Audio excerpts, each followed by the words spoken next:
Good morning, everyone. Happy New Year. Happy 2021, the 1st of the 1st, 2021.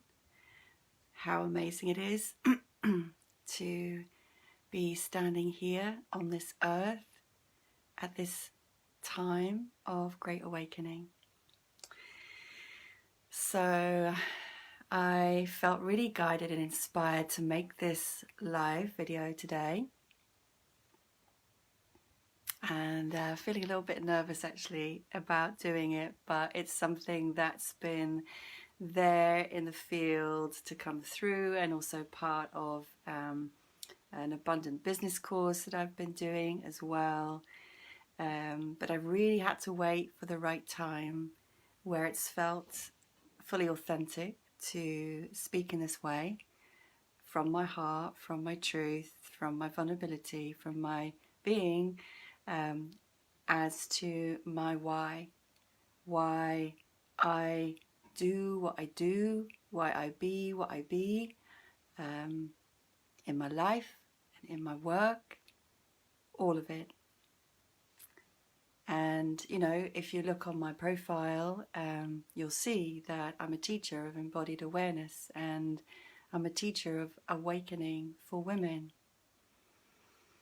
So that's what I say to the world I do, but I want to get underneath that a little bit and speak to, as honestly and vulnerably as I can, to the why behind that, why that is what I'm doing in the world right now. Because really and truly it feels absolutely like, and it has done for quite a long time, a calling that is so deep in my soul. I have no choice but to be this, to do this, to share this, to offer what I offer to the world. It's like I have no choice. This is something that I'm moved to do from such a deep place within me. But actually I didn't always know that. And that's what I want to talk about, and how I got to where I am now. But really, I guess it covers three things. You know, my why I do what I do, why I be what I be. If I was to summarize it, it comes from three things. It comes from my mum and seeing how she lived and how she experienced life. And then it came from me in terms of the programming, the conditioning and the wounding that was passed on to me through my family, my culture, my society, and my quest to resolve the challenges, the difficulties, the pain, the suffering, the disconnect I was experiencing.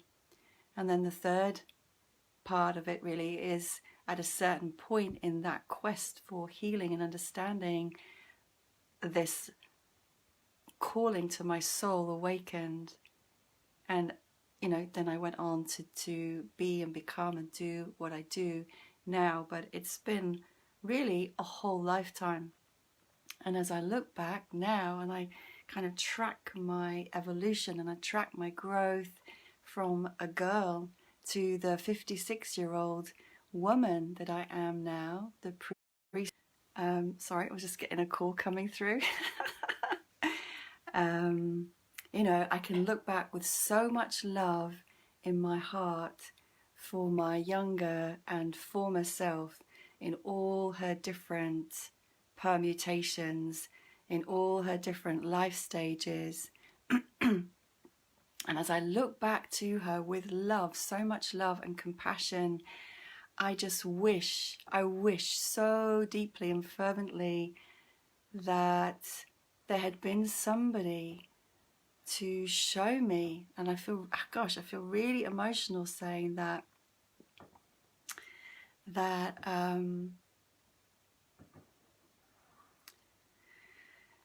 had been somebody to show me, somebody to teach me, somebody to model for me all the things that I know now as a woman who teaches the embodiment of sacred sexuality and of the awakened feminine.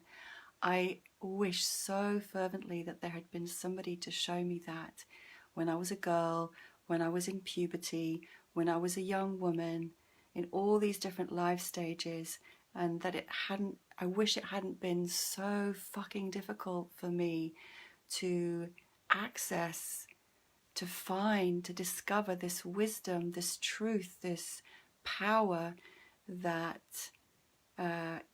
is available to every single woman, that is in fact her true nature, but has been hidden, and it's been so deeply hidden and so deeply buried. I used to think that, I mean, I had no idea initially, but now, of course, I do see that. I see a deliberateness in that hiding that completely meshes with the same matrix system that we are a part of and that we are experiencing the disintegration of now. Because when a woman wakes up to who she really is and what she really is, she would not fit in the box of this system. She would not fit in the box of this mainstream narrative of what a woman is, what sexuality is. And she would be so bright and so alive and so empowered and so in her heart, her softness, that she would be inspiring her man and all around her to also rise up and elevate to their greatest and highest potential and being. And the system, the world, as you see it right now in front of you, would be completely different. So I'm going to go back a little bit more now, though. I'm going to talk a little bit about my mother. So why do I do what I do? I do what I do because I saw how my mother lived. My mother died in May last year, almost 90, bless her. She was just a few months off. She was born in 1930, so she lived through the Second World War. She had to leave school at 14 because she came from such a poor family. They couldn't afford an education. And she was a victim all her life. She was disempowered. She had no connection with her cycle. She had no connection with her sexuality. She had no connection with her true divine essence. She was completely disempowered. She was in a codependent relationship with my father. My father, born in the same year, same story, very poor family, had to leave, go to work at 14, no money, had to support the very big family, go out to work, lived through the Second World War, traumatizing, absolutely traumatizing, bombs falling. They lived in London. And his role that he took on in their marriage was the dominator, the controller, the persecutor to my mother's victim. So that was the dynamic that I grew up with in my household. My mother, victim, disempowered, weak, codependent, dysfunctional, the psyche of a girl in the body of a woman who thought that her value to the world was in her beauty, in her conforming to a norm determined by the mainstream narrative, who was so insecure. She was worried about her weight the whole time, worried about how she looked the whole time, worried what other people would think of her the whole time. And then that was put on me. So the only comments I got from my mum were about how fat or thin I was and how ugly or attractive I looked. And the only comments I got from my father were about what was the point of going to university, because I was going to get married and have children anyway. So I'm not saying this to blame my parents. There is no feeling of resentment any longer within me towards them. There was for that. But I see completely how they were just conditioned by the very patriarchal system that they were both birthed within, and how that was then passed on to me. So that was my mother. That was my model of the feminine. And there were no models around me of the healthy, embodied, awakened feminine. Women in the time where I grew up, so I was born in 1964, as a teenage girl, I experienced consistently from about the age of 12 wolf whistles, sexual comments, sexual harassment, being touched inappropriately, consistently throughout my life as a teenager and as a young adult woman. Attempted rape as well, being flashed at, all of that. So that was my context, what it was to be a woman. I thought, therefore, that my value was in how I looked. I thought my value was in how sexually available and attractive I was to men. I had no idea how to relate consciously. I had no idea about sex and sexuality. So when my sexual energy kicked in at puberty, that really powerful sexual energy and also a very powerful spiritual yearning, I didn't know what to do with it. And I went and became a born-again Christian. And this created such a split in me between sex and spirit, such a huge split. Desire and shame, desire and shame. And of course, no boys having any clue how to touch me or how to be sexual in a loving, honouring way. And me having no idea that my sexuality was mine and that my body was mine. I had no idea. I thought it was there to please others. And so as a young woman, I got married, I had a job, I did all the stuff that I was expected to do. It looked really successful, it looked like the right thing on the outside, but I wasn't happy. You know, I had a big house, I had a big car, I had a husband, I had a great job, all of that stuff, but I wasn't happy. The sex in my marriage was appalling, it was boring. I had no idea how to change that. I vocalized it. I had the courage to vocalize it. My husband said, I'm happy. And that was that. And so I left that marriage completely unconsciously, but searching for something through my desire and through my sexuality. To cut a long story short, this disconnect from myself, from my spirit, from my body, from my energy, from my power, created so much pain and so much suffering.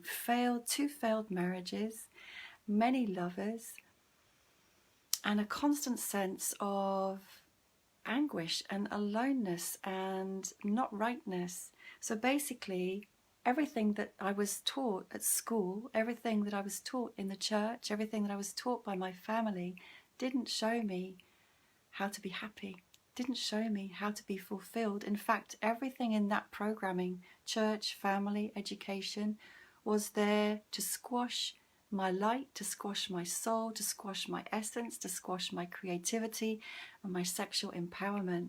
And that's what the patriarchy does. So I went on this journey, I went on this quest to heal, to understand, to heal the pain of broken relationships, to find better sex. Like, I knew there had to be more than what I was experiencing. I just knew there had to be more than making love in the same 3 positions every night and it being over in 20 minutes. I knew there had to be more to that. And I found it. I found it. I searched, but not without a lot of pain. Not without a lot of suffering, not without a lot of not understanding, because there was no one to show me. I had to keep going to look for it. And where things began to change for me was when I discovered a conscious dance practice back in 2000 called the Nia technique, and I became a teacher of that practice. And it was all about conscious embodiment, mind-body integration, energy, deep sensory awareness, meditative movement. And so as I began to read, move, teach all of this, so my awakening began. So the integration began. This was back in 2000. So now we're in 2021, like 21 years from that point of growth, of exploration, of finding out. That was the beginning for me. That's what catalyzed my awakening. And when I did my teacher training, I did many levels of teacher training. I became a brown belt, but with the first level of teacher training, I had a lucid dream. And in that dream, I was in an aeroplane that crashed. I fell into the ocean and I was sitting in lotus pose in samadhi, floating in pure bliss. At that point, I'd never taught yoga. I had only been doing hatha yoga for about a year. I couldn't really sit properly in lotus pose. I didn't know what samadhi was, but I had that lucid dream where I fell out of the aeroplane into the ocean, like the ocean of consciousness, and I awakened into bliss with oneness. So it took me a long time to actually embody that dream. But that was the dream I had right at the start. When I started to teach that conscious dance practice, I still had no idea what the divine feminine was. I had no idea of the goddess. I had no idea what tantra was. I had no idea what sacred sexuality was, but it catalyzed the beginning for me. And then my journey went on. Kundalini yoga, tantra, meditation, energy healing, body work, all of this expanding, all of this healing.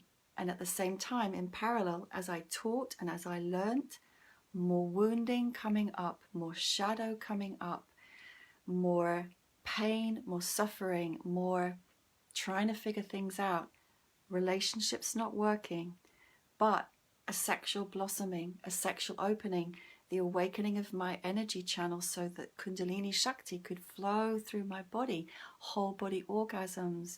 I didn't know that existed.